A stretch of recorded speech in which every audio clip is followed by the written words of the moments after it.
Welcome to episode 19 of CipherVibe's end-to-end cloud security architecture course. Code quality and vulnerability analysis finds security defects across source code, running applications, and third-party dependencies. The value comes from accurate prioritization and durable fixes, not the number of scanner findings. We will connect its purpose, design boundaries, implementation path, failure modes, and evidence of effectiveness. Every cloud security layer relies on the ones around it. These signals feed secure design, CI/CD gates, API security, runtime monitoring, incident response, and governance. They should be correlated with exposure, identity, data, and asset criticality before teams decide what to fix first. Treat the architecture as a chain. A trusted identity requests an action, a policy makes a decision, a workload or data service enforces it, and telemetry records enough context to investigate later. The first building block is use static analysis with developers.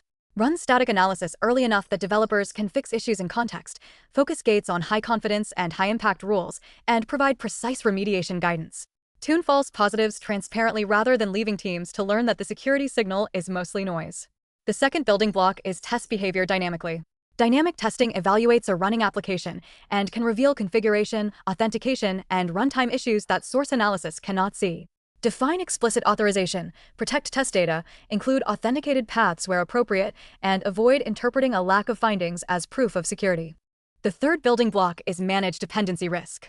Software composition analysis inventories dependencies and known vulnerabilities, but teams still need to determine whether the vulnerable code is reachable, exposed, privileged, or exploitable in their product.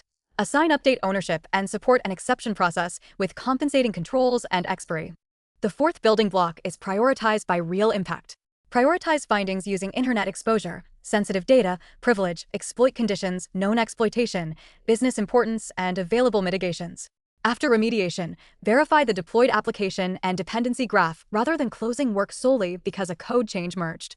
Use this reference pattern. Begin with an explicit policy that describes the permitted outcome. Enforce that policy at the closest reliable control point. Route decision and activity evidence to protected storage. Then give an accountable team a tested path to review exceptions, correct drift, and respond to violations.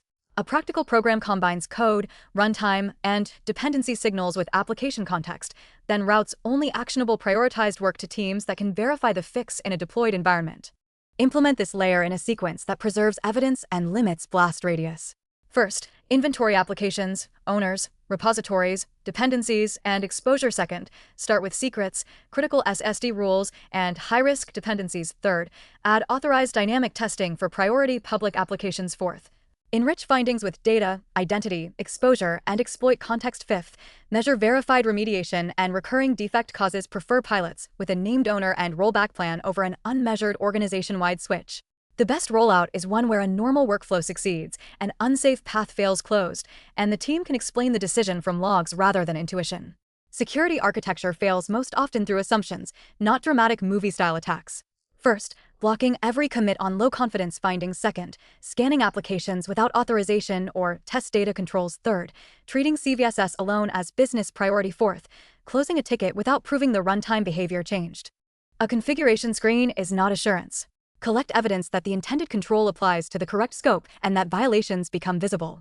First, measure critical application coverage and high-confidence fix time. Second, test a safe known issue through the full detection to remediation loop. Third, review false positive and exception rates by rule. Fourth, verify scanner credentials, access scope, and data handling. Test both normal activity and a safe negative case in an authorized environment.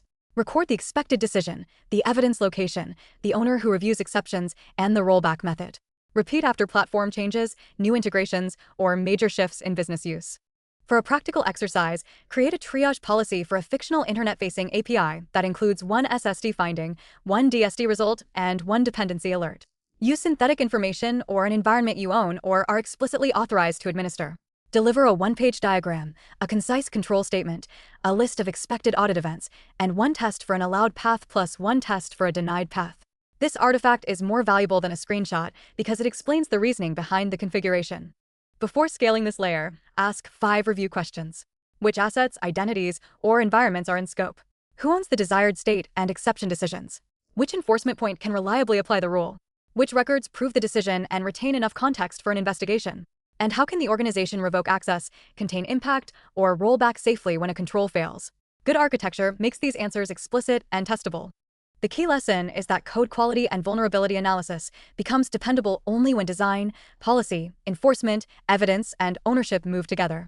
Document the decisions you make, remove permissions and exposure that do not support a real requirement, and rehearse the paths that matter before an incident forces the lesson.